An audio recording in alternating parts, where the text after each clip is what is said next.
Halo semuanya, selamat datang di YouTube aku, Midiana.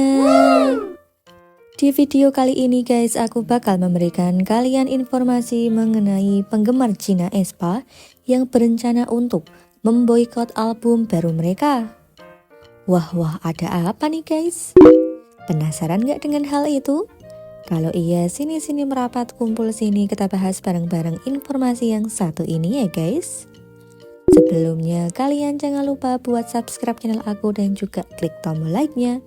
Terima kasih.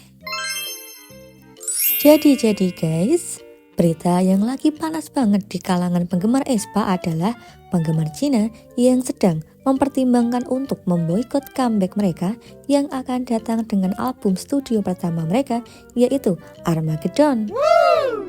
Potensi boikot berasal dari dua keluhan utama mengenai potensi konser offensive band yang dijadwalkan di Jepang dan pilihan tempat di Hong Kong dan juga Macau.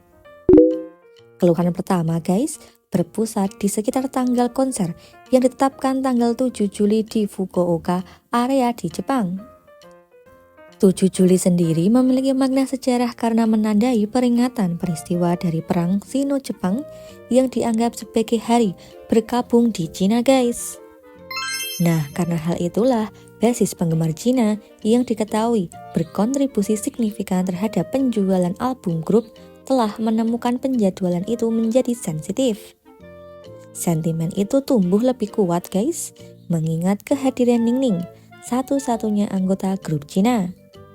Dia pun melakukan konser di Jepang selama tanggal penting akan membuat banyak penggemar Cina yang gak menyukainya. Lalu guys, lanjut bagian kedua, melibatkan kapasitas tempat yang dipilih untuk konser di Hong Kong dan juga Macau, yang masing-masing hanya dapat menampung 5.000 dan 2.800 penonton saja. Penggemar berpendapat bahwa tempat-tempat itu tidak mencerminkan popularitas besar grup di Cina dan berpotensi membuat banyak penggemar tidak dapat menonton aespa. Lalu lanjut guys, ketidakpuasan hal-hal itu sendiri telah mendapatkan daya tarik yang cukup besar di Weibo loh guys. Lalu berubah menjadi topik yang sedang tren saat penggemar menyuarakan keprihatinan mereka guys.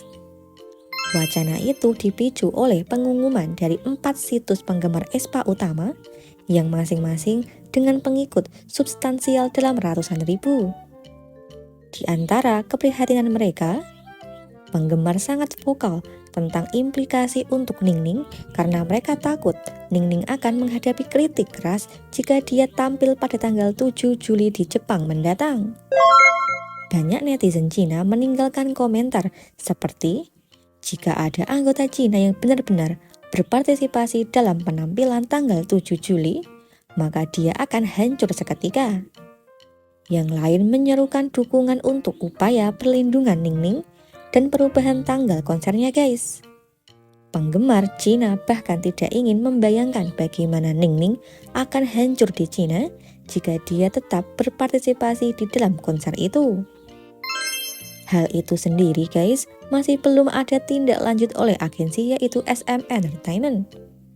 Penggemar Cina masih harus bersabar dan menunggu apakah SM akan menanggapi kekhawatiran mereka dan membuat perubahan yang diminta. Nah guys, gimana pendapat kalian terkait dengan hal ini? Bisa komen di kolom komentar guys. Lanjut ke berita kedua yang berhubungan dengan Ningning aespa. Dirinya guys membuat semua orang terkejut ketika mengungkapkan jumlah AirPods yang baru-baru ini hilang. Jadi nih guys, AirPods sendiri adalah produk Apple earphone nirkabel yang terus menjadi norma dalam hal mendengarkan musik, buku audio, podcast, dan juga banyak lagi. Ningning sangat mencintai mereka sehingga dia membelinya kembali setiap kali dia kehilangan satu atau dua potong.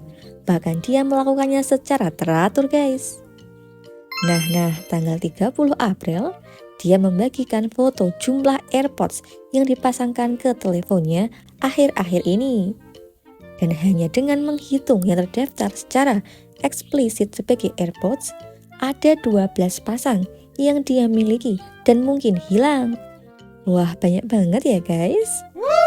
Dia sendiri memiliki setidaknya 10 pasang AirPods Pro yang dijual seharga sekitar 250 US dollar dan satu AirPods Max yang dijual seharga 500 US dollar. Wah guys, berapa itu totalnya? Jadi total keseluruhan kerugian berjumlah setidaknya 3000 US dollar dan mungkin lebih banyak jika dia membeli versi kembali guys. Nah, Ningning juga nggak tahu kenapa dia bisa menghilangkan banyak sekali AirPods yang harganya nggak murah itu loh guys. Lalu dia pun sekarang sedang mempertimbangkan untuk beralih kembali ke versi kabel asli dengan mengatakan mungkin dia nggak cocok untuk menggunakan AirPods dan selanjutnya akan tetap menggunakan earphone berkabel saja. Lalu nih, penggemar sudah lama tahu tentang kecerobohannya yang lucu ketika kehilangan gadgetnya. Dia bahkan guys pernah loh mengetahui bahwa dia kehilangan AirPods-nya saat memamerkan casingnya di tengah pembuatan film. Dan guys, tahu nggak sih, selain Ningning, RMBTS juga dikenal karena sering kehilangan AirPods-nya.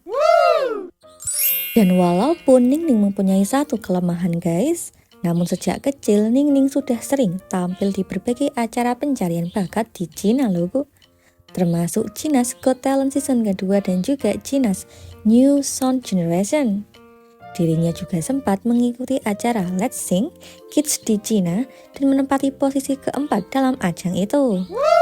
Selain itu, dia juga sempat tampil dalam Harbin Silver Valley Vaccine Concert membawakan Rolling in the Deep milik Adele saat berusia 13 tahun. Nah, Ningning sendiri guys direkrut oleh SM setelah menonton video penampilannya pada tahun 2016 silam. Setelah itu guys, pada tanggal 19 September tahun 2016, dia pun diperkenalkan sebagai anggota SM Rookies yang pertama. Dan tak lama setelah diperkenalkan, dia pun tampil di Rookies Princess Who's the Best segmen program My SMT pada tahun 2016. Dia mengcover beberapa program TV animasi Korea Shining Star pada tahun 2017. Jadi bisa dibilang dirinya adalah trainee terlama di SM. Dia menjalani masa pelatihan bersama dengan member Yeri yang udah lebih dulu debut bersama dengan Red Velvet. Setelah itu dirinya pun sempat nggak ada kabar loh guys. Dan akhirnya dia pun debut di usia remaja, yaitu debut pada usia 18 tahun.